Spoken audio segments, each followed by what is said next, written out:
শাইখুল হাদিস ইবনে শাইখুল হাদিস আল্লামা মামুনুল হক পীর সাহেব চরমনাই সহ কওমি অঙ্গনের হক্কানে উলামায়ে কেরাম এদেশের মানুষকে ইসলাম এবং মুসলমানদেরকে নিয়ে ইসলামকে রাষ্ট্র ক্ষমতায় নিতে চায় গুটি কয়েক মুনাফিক। তারা তাদের স্বার্থকে সিদ্ধি করার জন্য ইসলাম এবং মুসলমানদের স্বার্থকে জলাঞ্জলি দিচ্ছে। জোরে বলেন ঠিক কিনা? এই জন্য আল্লাহ তাআলা কোরআনে কারিমে বলেছেন, আন্দাজি কথা বলা যাবে না, গুজব কথা বলা যাবে না, পত্রিকাকে টাকা খাওয়িয়ে টেলিভিশনকে নিজেদের নিয়ন্ত্রণে রেখে নিজেদের বরত্ব নিজেদের শ্রেষ্ঠত্বকে যারা জাহের করতে চায় তাদের 14 গোষ্ঠী তাদের পূর্বপুরুষরা কখনো মাদারসে কওমি উলামায়ে কেরামের সাথে টেক্কা দিতে পারে নাই।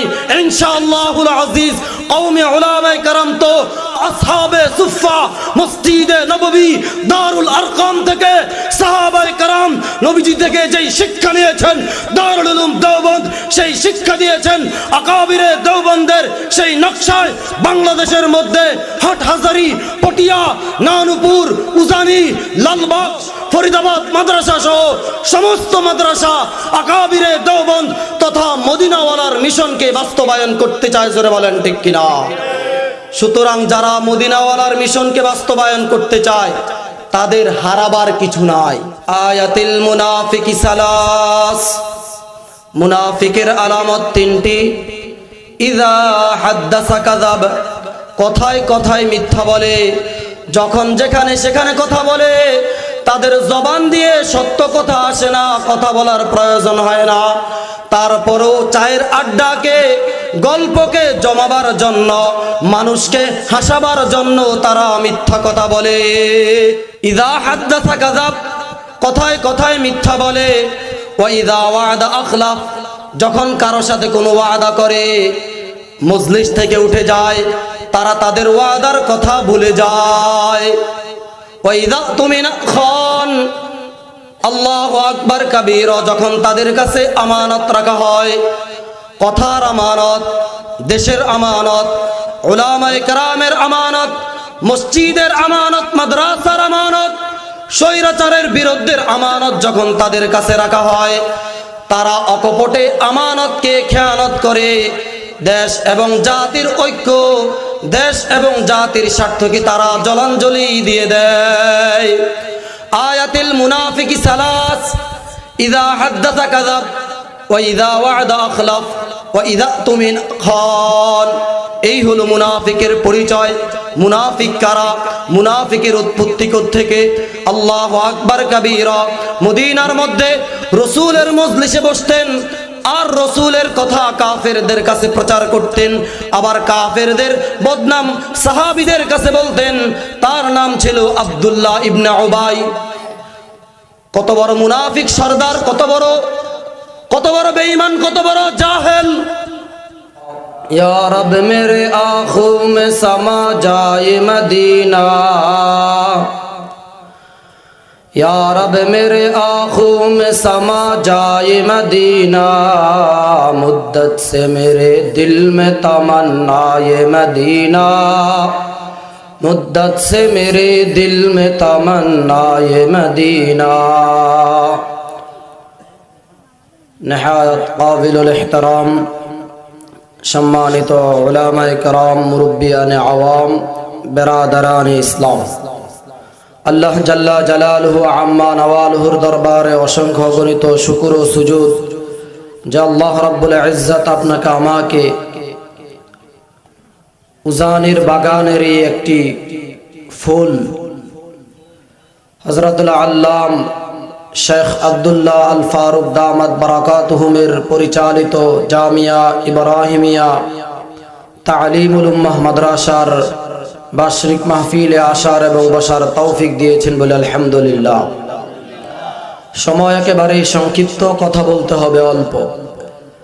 আমি আপনাদের সম্মুখে কোরআনে কারীমের সূরাতু হুজুরাত থেকে একটি আয়াতে কারিমার সামান্য অংশ তেলাওয়াত করেছি, যে আয়াতে আল্লাহ রাব্বুল আলামিন বলেছেন, ইয়া আইয়ুহাল্লাযীনা আমানু জতানিবু কাসীরাম মিনাজ-জন, মুমিনগণ তোমরা অধিকাংশ ধারণা থেকে বেঁচে থাকো। ইন্না বা'দায-যন, নিশ্চয়ই ধারণা কিংবা অনুমান পাপ। এই আয়াতের দ্বারা স্পষ্ট যে আন্দাজের উপর কথা বলা, অনুমানের ভিত্তিতে কারো ব্যাপারে জরিপ করা সম্পূর্ণ ইসলামে একেবারেই নিষিদ্ধ। এ ব্যাপারে কোরআনে কারীমে আল্লাহ তাআলা অপর জায়গায় বলেন, উতিলাল খাররাসুন, ধ্বংস হোক সে সমস্ত মিথ্যাচারীরা যারা আন্দাজে কথা বলে, জানে না বুঝে না। আমাদের উজানের মরহুম হযরত রাহমাতুল্লাহি আলাইহি বলতেন, বুঝে না যে এটাও বুঝে না, ঠিক না? মরহুম হুজুরের আলহামদুলিল্লাহ অনেক মুরিদান হুজুরের সাথে চলাফেরা করেছেন, অনেকেই এখানে আছেন। হুজুরের এক একটা কথা মনে হয় যেন স্পষ্ট হাদিসের তরজমা। কি বলতেন? হাসি কমাও, কাঁদন বাড়াও, ঘুম কমাও, জাগন বাড়াও, কথা কমাও, কাজ বাড়াও। বলেন না আল্লাহু আকবার। কেমন কথা! এক একটা কথা যদি আমরা ধরতে যাই, এক একটা কথার যদি আমরা ব্যাখ্যা করতে যাই, ইব্রাহিম নগর মাদ্রাসার একদিনের মাহফিল না, একদিনের মাহফিল না, 10 দিন ব্যাপী তাফসীর মাহফিল হবে। তারপরেও মরহুম হুজুর রহমতুল্লাহি আলাইহির কথার ব্যাখ্যা, কথার মানা আমরা বুঝতে পারবো না। উতিলাল খাররাসুন, ধ্বংস হোক সে সমস্ত মিথ্যাচারীরা যারা আন্দাজে কথা বলে, যারা জানে না বুঝে না।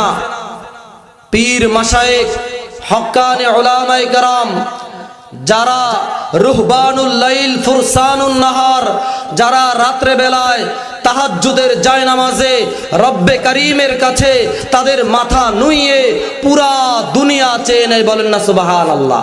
শুধু দুনিয়া চায় নেয় না, শুধু দুনিয়া চায় নেয় না, আল্লাহ তাআলার ওলিরা যখন জায়নামাজে দাঁড়ায়, পুরা আসমান জমিন চন্দ্র সূর্য তাদের অবনত হয়ে যায়। রুহবানুল লাইল ফুরসানুন নাহার। আর এই সমস্ত হক্কানি রব্বানি পীর মাশায়েখরা, শাইখুল হাদিসরা, শাইখুল হাদিস ইবনে শাইখুল হাদিস আল্লামা মামুনুল হক পীর সাহেব চরমনাই সহ কওমি অঙ্গনের হক্কানি উলামায়ে কেরাম এদেশের মানুষকে, ইসলাম এবং মুসলমানদেরকে নিয়ে ইসলামকে রাষ্ট্র ক্ষমতায় নিতে চায় গুটি কয়েক মুনাফিক। তারা তাদের স্বার্থকে সিদ্ধি করার জন্য ইসলাম এবং মুসলমানদের স্বার্থকে জলাঞ্জলি দিচ্ছে। জোরে বলেন ঠিক কিনা?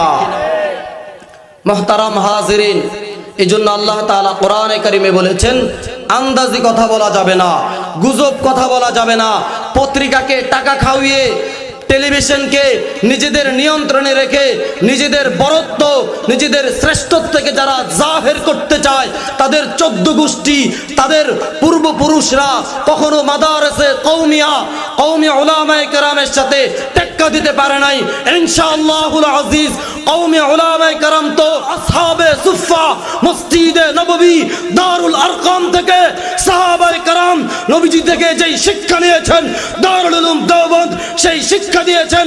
আকাবিরে দেওবন্দের সেই নকশায় বাংলাদেশের মধ্যে হাটহাজারী, পটিয়া, নানুপুর, উজানি, লালবাগ, ফরিদাবাদ মাদ্রাসা সহ সমস্ত মাদ্রাসা আকাবিরে দেওবন্দ তথা মদিনাওয়ালার মিশনকে বাস্তবায়ন করতে চায়। জোরে বলেন ঠিক কিনা? সুতরাং যারা মদিনাওয়ালার মিশনকে বাস্তবায়ন করতে চায় তাদের হারাবার কিছু নাই। জোরে বলেন ঠিক কিনা?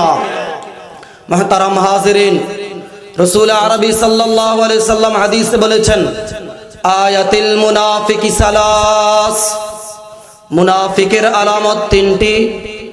ইযা হাদ্দাসা কাযাব, কথায় কথায় মিথ্যা বলে, যখন যেখানে সেখানে কথা বলে।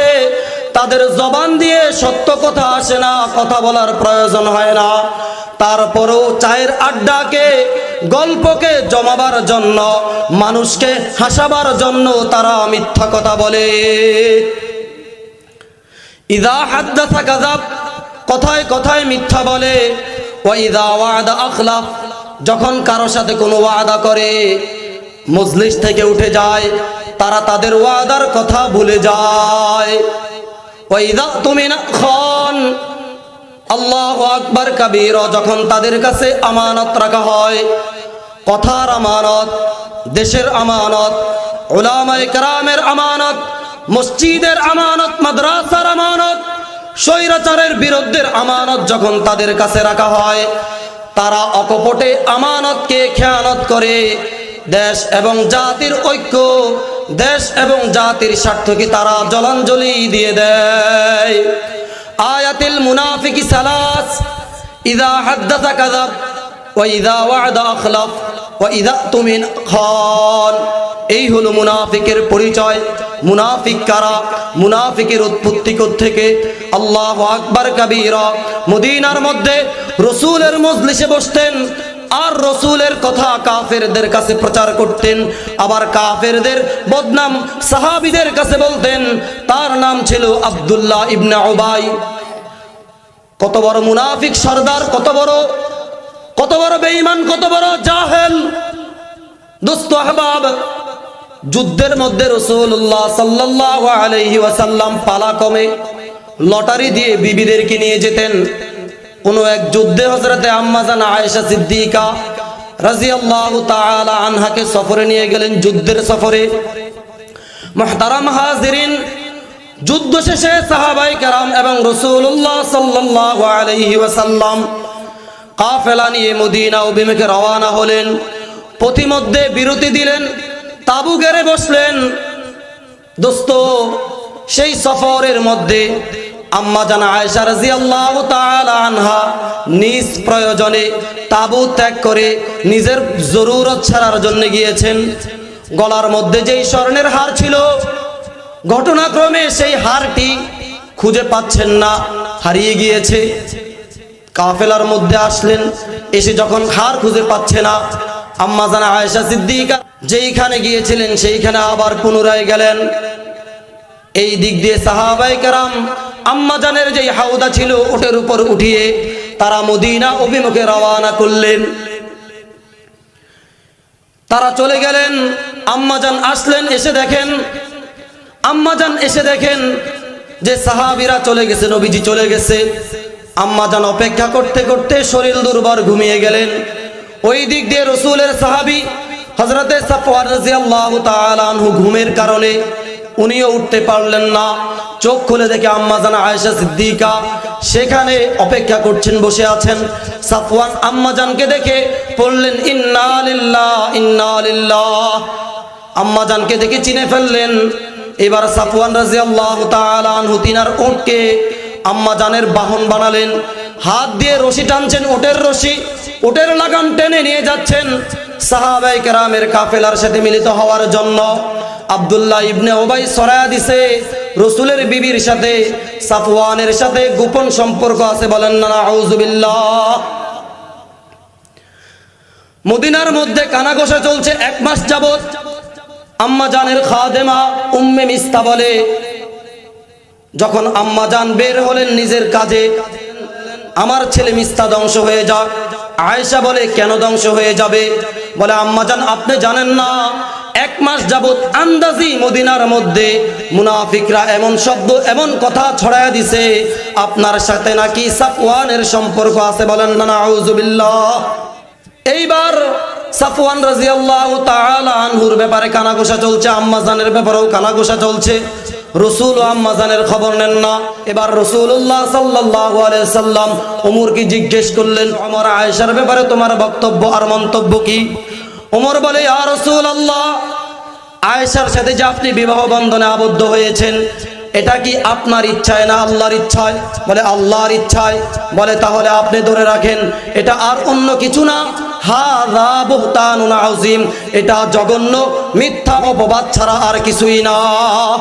বলো उमर के दुनिया या अदालत में तेरा नाम रहेगा, दुनिया या अदालत में तेरा नाम रहेगा, फारूक तेरा नाम से इस्लाम रहेगा। उमर फारूक जा भावे আল্লাহ তাআলা তাই করে। আল্লাহু আকবার কবীরা। রাসূলের মন খারাপ, আম্মা জানেরও মন খারাপ। আম্মা জানকে বলে, আয়েশা তুমি স্বীকার করো হয়তোবা দোষ স্বীকার করো, নয়তোবা ধৈর্য ধারণ করো। আয়েশা বলে, ইয়া রাসূলুল্লাহ, আমি আপনার কথায় জবাব দেব না, আমি বলবো ফাসাবরুন জামিল আল্লাহুল মুস্তাআন আলা মা তাসিফুন। আমি ইউসুফ নবীর মতো আমি আল্লাহ তাআলার সাহায্যই কামনা করব। আল্লাহু আকবার বলতে দেরি, আল্লাহু আকবার বলতে দেরি জিবরাইল আলাইহিস সালাতু ওয়াস সালাম ওহী নিয়ে আসলেন। ওয়ালাউলা ইয সামি'তুমুহু কুলতুম মা ইয়াকুনু লানা আন নাতাকাল্লামা বিহাযা হাযা বুহতানুন আযীম। আয়াতের সারাংশ হলো এই, তোমরা না জেনে না বুঝে আয়েশার ব্যাপারে মন্তব্য করার কোনো অধিকার নাই। হাযা বুহতানুন আযীম। উমরের সাথে আল্লাহ তাআলা সুর মিলায়া বলে, আয়েশা সুবহানাক হাযা বুহতানুন আযীম। আয়েশা রাদিয়াল্লাহু তাআলা পুত এবং পবিত্র, মদিনার মধ্যে যা ছড়াইছে এটা মিথ্যা অপবাদ ছাড়া আর কিছুই না। आदाए रिसालत में जो बुहतान लगाया, खालिक ने तुझे उससे बुरी तर्क दिखाया। और सूरह नूर तेरी शान में उतरी तो तहीर की आयात तेरी शान में उतरी। आयशार शाने अल्लाह ताला कुरान থেকে আয়াত নাজিল করে ইউসুফ নবীর সাক্ষী দিয়েছে মাসুম বাচ্চা, আর আয়েশার ব্যাপারে সাক্ষী দিয়েছেন স্বয়ং আল্লাহ। বলেন না আল্লাহু আকবার। এজন্য দোস্ত আহবাব, আমরা যারা আল্লাহর উপর অটল এবং অবিচল থাকব, আমাদেরকে বিভিন্নভাবে ট্যাগ দেওয়া হবে, দালাল বলা হবে, আমাদেরকে বিভিন্নভাবে অপমান অপদস্থ করা হবে, অপবাদ দেওয়া হবে, আমাদেরকে বিভিন্নভাবে ঠকানো হবে, কিন্তু যার সাথে আল্লাহ তাআলা আছে তাদেরকে কেউ ঠকাতে পারবে। এই কথা শুনে হযরত আয়েশা সিদ্দিকা রাদিয়াল্লাহু তাআলা সিজদায় পড়ে গেলেন। आजिज़ हो गुनाहगार हो आए खालिक अकबर, आजिज़ हो गुनाहगार हो आए खालिक अकबर, दिन रात ये करता हूँ दुआ हाथ उठाकर। आयशा बोले, আজকে আমি আর কারোর সাথে কথা বলবো না, যে আল্লাহ আমার ইজ্জত বাঁচিয়েছেন। অত ইজ্জু মান তাশা ওয়া তুযিল্লু মান তাশা বিয়াদিকাল খায়র। ইজ্জতের মালিক কে? বেইজ্জতের মালিক কে? আয়েশা বলে, আমি কারোর সাথে কথা বলবো না, যে আল্লাহ আমার ইজ্জত বাঁচিয়েছেন। আমি ওই আল্লাহর দরবারে সিজদায় পড়ে গেলাম। আল্লাহ তাআলা আমাদের প্রত্যেককে সুখে দুঃখে অপবাদে বিপদে সদা সর্বদা আল্লাহ তাআলার উপর ভরসা করা, আল্লাহ তাআলার উপর তাওয়াক্কুল করার তৌফিক দান করুন। ওয়া আখির দাওয়ানা আলহামদুলিল্লাহি রাব্বিল আলামিন।